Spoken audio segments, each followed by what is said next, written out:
Welcome to Dazzlius, Learning the Language of Autism. My name's Belle. Welcome back for those of you that have watched my videos before. I hope that you enjoyed the teeth cleaning video and I hope it gave you some tips. This week we're going to be talking about hair cutting and reasons it may be difficult, some tools and techniques to try that we've tried at home and have worked. As with most of my techniques and things throughout our lives, the way we've supported George is through letting him lead the way. This is kind of the way I am with children, all children, as a professional nursery nurse, nursery family support worker, various titles, depending on where you are in the world, is like, a child-led way of being, and which I feel gives them more freedom and more power, and it helps them learn about who they are and how they feel and why they feel, and it validates their feelings, which I think is really important as we grow up as adults. So this is why with our son George, he happens to be autistic and he happens to use non-verbal communication. He uses physical communication, and this is how we are with him as parents to support his needs. So hair cutting was something that I didn't even think about, to be honest, when George was really little, until obviously his hair started growing. And then you're like, I'm going to get his hair cut. And when he was younger, he had long hair, and it was, everyone's got their personal choices and preferences, and that's not what this video is about. It's about helping autistic children, people in your life that are autistic, that find having their hair cut, shaved, distressing, difficult in any way, shape or form.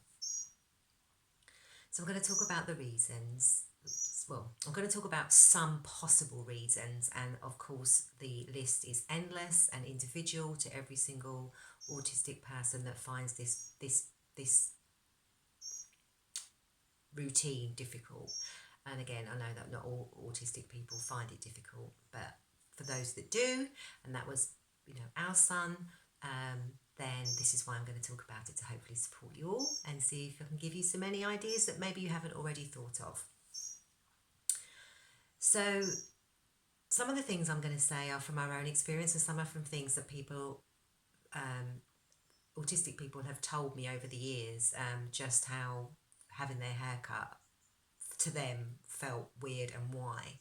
And one of the ones that really kind of was a surprise to me, but kind of makes sense too, was that when the hair is being cut and they see it fall, it's like they're losing a part of themselves, which they found very, very, very freaky and distressing and confusing. And some people who are autistic, and it can last their whole lives, and they just learn to kind of like learn strategies and learn how to deal with it. But when they're really little, they don't. They can sometimes, for some, not all, feeling their bodies in time and space is very difficult. There are other labels like dyspraxia and various others. You can look those up, which can mean that not feeling the end of your fingers, or not knowing where your body is, which is why sometimes the autistic people use their hands to feel their way around walls and buildings. It's like, I'm not explaining it very well because I'm neurotypical, so please forgive me, but just the concept of that, it's like, oh right, so not feeling your body in space and time, it's a physical thing, which is why sometimes a lot of autistic people need to keep banging and touching, because it's like they've got an anchor point, I guess. That's my language. So if you feel that way, maybe, and then people are cutting bits of your being off, then that's may just impact that uncomfortable feeling even more, maybe.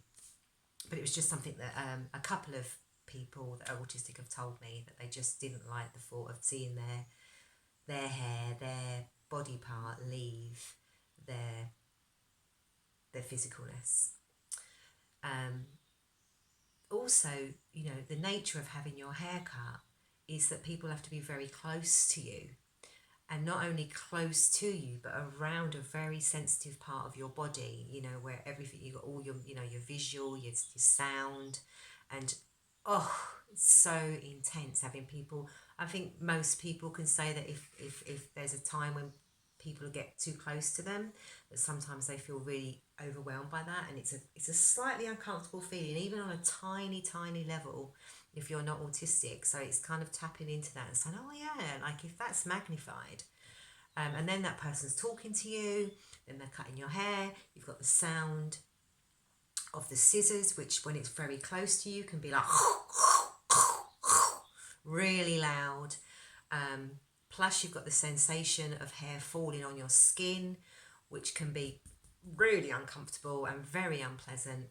And if you impact all of that together, that can create a very stressful, scary experience for somebody who is very sensitive.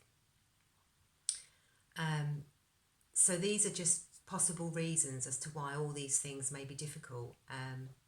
And being, you know, if your child or person that's autistic finds it difficult being in buildings, any kind of buildings, and around lots of people, taking them into a hairdresser's salon,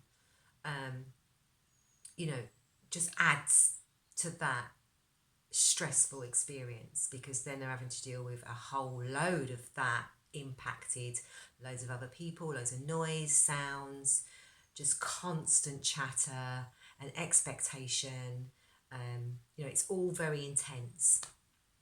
So there's loads of reasons really, and many more I'm sure, that and also not understanding the need for it. I think, like all of us, if we don't understand the concept or why it's happening, and why it's necessary, then you're not going to have the want to do it. And things like cutting hair and brushing teeth, you know, when you're very young, is kind of like these. It's like, well, why? Like, I'm not gonna go and do it myself willingly, because I don't see the point. So there's also that, I think, which could cause the reason for, you know, don't do that. I think what I know is, and this is relevant to our son too, he's very head sensitive as well as mouth sensitive. So having his hair washed isn't too a big a deal for him. We'll talk about that in another video, because that was a build up too. But he loves water. He's a real water human. It gives him a lot of joy. So water's not a problem for him, but drying his hair when he's come out of the bath is something that he finds difficult. So we do it minimally, but we do it gently and we do it minimally. So I know that many people across the board, regardless of whether you're autistic or not, you know, find stuff around the head quite intrusive. It's a very sensitive part of our bodies. But for autistic people, there's all sorts of explanations and reasons and what it actually feels like to have someone like rubbing your head, touching your head. That's why some find it difficult wearing hats and riding hats for horse riding and such like. It's a very, very, very sensitive area. So it's just really, you know, an awareness of that. And I think if we can accept that, and even if we don't understand the reasons, you know, sometimes it just boils down to, well, they just don't like it.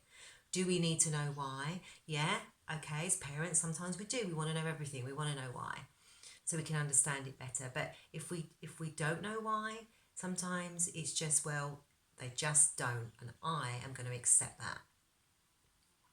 And that can help build up trust. and it can help the parent, the neurotypical carer, family member, sibling, whoever's going to be the person, cutting their hair. You've just got an awareness and a compassion. You're coming at it from a compassionate aspect rather than just a task. Come on, let's just cut your hair, let's get it done. It's only a 5-minute thing, it's not going to take long, and then it's over. For that person, having it done to them, it's so much more than that. So it's just being aware of that. So some techniques and tools that we've tried. First of all, I'm going to say, the way we have done it is that we built it up really slowly with our son. And I literally, back in the day when he was very young and I needed to cut his fringe because it was going in his eyes, it was like literally cutting it while he was doing something else. And I'd literally do one little snippet and then I'd leave it. And then I'd come back and I'd just go, oh, and I'd just do another little snippet and then I'd leave it. Sometimes that would take a day, on and off for a couple of seconds just to get it as even as I could. And then it was done. And I kind of thought to myself, why are we cutting his hair? Why do we feel we need to cut his hair? Is it really necessary? And if it isn't necessary, then don't do it. Why pick your battles, and if it's really needed, like if they get nits, which can happen, at school and whatnot, then that's a bit of a pain. And of course, if children don't like having their hair washed and it gets really matted and really dirty, and sometimes having their hair cut short just, prevents that stress. So I know there are many reasons why we choose to have our children's hair short, but just really think about it. And if it really isn't necessary, then, and they find it difficult, if they enjoy it, great. But if they don't, something to think about. Do it little at a time. Georgie's hair sometimes was like a half a haircut or a third of a haircut, and I would just say at school when he was really young, I know it's a work in progress. By a couple of weeks, it will be a full haircut, and that was just the way we built him up to having a full haircut.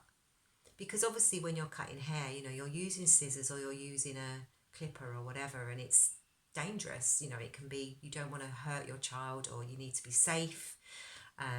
So you've got to kind of like weigh all these things up. If it helps, you could collect the hair or ask them to, if they found that part stressful, and if they're able, you can talk to them about it, and if they can express how they're feeling, then brilliant, and then you can listen and accept that. So sometimes just letting them collect it in a bowl or a cup or some kind of tray or their hands or whatever may help ease them. Sometimes George used to try and put the hair back on his head because it was just like, why is it coming away? So we just used to collect it, and he used to play with it, and then it just seemed to help him. You can use dolls and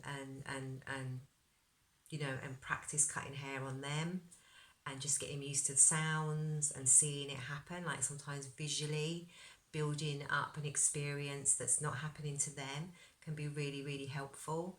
And lots of people like to learn visually and before they will experience it themselves. I know that George does. He's a real watcher.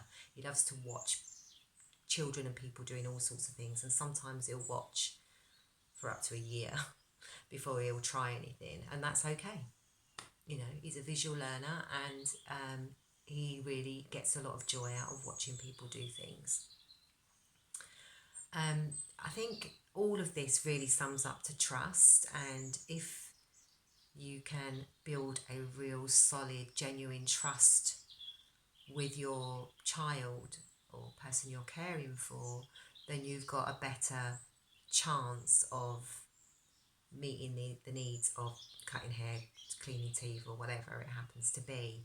But if you're just going to come in all guns a-blazing and kind of just go, right, come on, let's get it done, then, you know, it can create a lot of anxiety and stress, and like, oh God, like when's the next thing going to happen? And, you know, for other things not related to hair cutting, it might mean that they're going to, you know, they're not going to be very trusting of your intention. Whereas if you can try and be as compassionate and as understanding and work with their needs and how they need it to be, you know, meet them in the middle, then, you know, it's just a nicer, more trusting way for someone to live their life. You can use photos and storyboards as with everything. So, you know, there's lots of books about cutting hair. There's loads of videos you can watch. There's loads of pictures you can use and discuss it and things like that. There's loads of tools, and there's loads of stuff online that you can look at for pecs and pictures and photos and ideas like that. And speech and language therapists are really good at giving you tips and ideas on how you can help with communication and visual storyboards and what have you. Another thing that might be a good idea for a visual thing is to use something like an egg timer or like a giant egg timer. And like if you want to build this up and you're not too worried about it being a whole haircut in one sitting, if that's too stressful, and you break it down to like literally a couple of if you're using scissors, or a quick if it's a clipper thing, then you could either do a counting and say we're going to count 1, 2, 3 and it's finished, or get an egg timer with, you know, a minute, and we'll say when all the sand is gone, we're finished, and you make sure that you honour that and you do finish it when you say you're going to. And that's that. Regardless of how much you've cut, you just honour what you say. If that's what you're saying and that is the deal that is made, then you stick to it. And then you go back to it. You can also try the whole, we're going to do this now, and then we're going to do that. And again, everyone's got their own strategies, but our way was not really to use them as bribes. I don't believe in bribing children. So it's not like a bribe. If you do that, you can have this. It's, we're going to do this now, and however that pans out. So if it's a couple of and that's all you get, or if you get to cut the whole hair, brilliant. But whatever it is, the fact that they've allowed you to do it on their terms, however, you then say, and then, you know, we're going to do this, this, or this, or what would you like to do? And then they do it. But not as a, if you sit there and let me cut your whole hair like a good, quiet child and you don't make a fuss, then you can have it. I think there is a difference in the words that you're using and the intention. Because it is and can be incredibly stressful and almost painful for some people who are autistic to have their hair cut. You can also try, you know, you can have your iPads or your books or the TV on, or lights, or some kind of whatever it is that they find joy in, to at the same time, again, not as a reward or a bribe, but as a, you know, why I'm doing this, would you like to watch that? Or should we get someone else to blow bubbles, or sing and dance? And, you know, our son is a real visual. He loves it when people do silly things with their bodies and just make silly faces and move around really quickly, and he laughs and he thinks it's really funny. You could, you know, try that as well. And it's about creating a fun, because when we laugh, we relax. And as long as it's a genuine laugh and it's not a masked laugh, like some children, I've watched other videos of examples of people informing other people how to cut hair, and I've seen videos of people videoing their children, autistic children, while they're having their hair cut, and some of them have been quite distressed. I personally found that difficult to watch, and it wasn't my child. and plus they were being videoed as well on top of having to cope with having their hair cut. So I would say, you know, try and avoid, if they're having something happen to them that's already stressful, try not to video it as well. You know, like a keen, like proud parent. Oh, well done! I'm going to send this and show this to everybody. Like, would you really like that if you were stressed and someone had a video going on? Probably not. So my advice is to try not to video your children when they're in a stressful situation, and you know, put it all over social media and use it as an example. I think there's, you know, you need permission for that, and there's some honour and respect. That's just my personal stance on it, and you know, it's just another addition that may affect your child even on that level, let alone the fact that they're being put out there upset to the world. I think if you use, you know, you try many different things, and you understand and really allow yourself to say, you know, this is one way of doing it, and it is a process. And yeah, the ultimate goal is to get their hair cut and for them to sit calmly and safely and all of that, of course.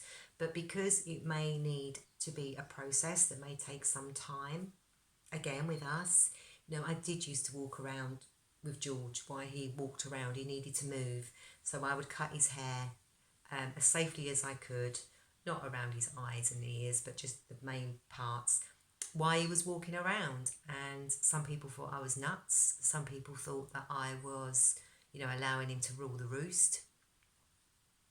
And I was just like, it's what we're doing. It's how I'm doing it. And if it all goes pear-shaped, then that's my problem. It's not anybody else's business. It's not anybody else's problem. And you know, and I would get him to sit on his dad's lap, and then, but if as soon as he wanted to move, he could go. It was never, we really didn't want him to feel pressured or pinned down or held down and forced.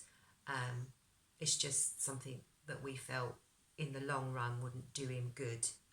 If it's like, if we do that for teeth cleaning, if we do that for hair brushing, if we do it for cutting hair, if we do it for bath time, if we do it for all lots of many different things, the anxiety in him and looking at us as parents, it's like we're supposed to be a safe place. We're supposed to be that those people that he can come to for security. And you know, when the chips are down, and for all of us, it's like it'd be nice if we can have a person that's close to us that we can trust. And for George, that's us. So I hope that these tips are helping. And I think cutting hair with scissors or clippers, you know, that's a real like, because scissors obviously are, in their nature, can be dangerous. And if someone's moving around, you know, like that, obviously we don't want to stab our children with scissors or cut or nick or whatever. But also clippers, although they are kind of safer, they bring their own problems for that person having their hair cut, because they're noisy, they vibrate on the head, they're really, you know, they actually touch the head, whereas scissors, at least they don't touch. It might be close, but they're not actually touching the head. So they bring their own set of other sensory possible challenges. So again, if you're going to use clippers, and that's what you decide is the best way for you to feel comfortable and safe for your kid, is build it up. You know, get them used to the noise before you even think about pulling it anywhere near them. You know, put it on your arm, and try and avoid using language like, oh, see, it doesn't hurt me. I think it's great. I don't find it a problem. Because to the person that genuinely does, it almost invalidates their feelings and reasons why they find it difficult. And just because you don't find it difficult or challenging, and just because you say that out loud, doesn't always mean that person is going to go, okay then. It's like, well, I genuinely do. So good for you that you don't, but I genuinely do. So it's kind of showing some understanding and saying, oh, I can see this is difficult for you. And let's see if we can find ways that it's going to help you, you know, not find it as difficult, and show that you are understanding and that you are hearing and seeing their fears and anxieties and sensory issues. I think that's really important, and that all helps build up a trusting relationship with your child. So yeah, that's it. That's all I've got to say on cutting hair. If you know, they need to have one other thing I was going to say is like environment. So if they need to have their hair cut while they are in the bath, fine. If they like, you know, sitting on a particular toy or doing a particular thing, then, you know, use that as a positive tool, not as a bribe, not as a reward, but as a, you can have that while we're doing this. I think that's nicer. I think that means that they are, you know, even if it's a teddy or a cloth or whatever it is your child likes, you know what your child likes, you know what brings them joy, you know, even if it's food, if they enjoy eating certain things. And again, it's not as a bribe, it's as a, like a distraction, like a soother. It's like, if that's happening, then all the focus isn't going to be on this. If that works, good luck. I mean, it took us, you know, a few years, and now I think it's important for me to tell you the end result. You know, those of you that watch the videos know that our boy is now 14, and he, with the haircutting thing, is something we've always done at home. I've never taken him to a salon or a barbers or anything because he finds that difficult. Is that he gives me the scissors now. It's part of a routine on a Thursday, bath time, always. He gives me the scissors, and he stands up now still, and we cut his hair, and he is totally cool and chilled about it. And that probably took 5 years. And I know I can hear some of you go, what? What? 5 years? You gotta be kidding me. But I mean, it wasn't 5 years of me running around. It was just 5 years of getting him to a point where he actually was like, I've got this, you know, this really is not a problem. And in actual fact, now I can have my hair cut every week. And he has his hair cut once a week. And sometimes it's just literally a couple of little bits. And then sometimes it's like a proper haircut where he has a style. And it's also learnt me a new skill because I am better at cutting hair now. And to begin with, I was really bad. So I've actually learnt to cut hair. I mean, I wouldn't, you know, do it as a profession and ask people for money for it because I think they'd be disappointed. But yeah, I've cut a few guys' hair now, and it's been okay. So it's a win-win. Okay, next week, what am I going to be talking about? I'm going to be talking about the kind of, drinking water, and just drinking generally, and how, if that's a challenge for your child or adult that you're caring for, then tips and ideas and ways and how we can help them get used to drinking water.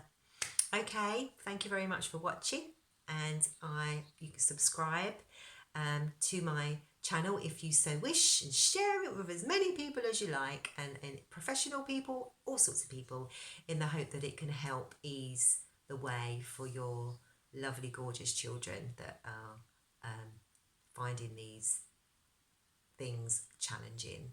Thank you very much, and have a great week. Bye for now.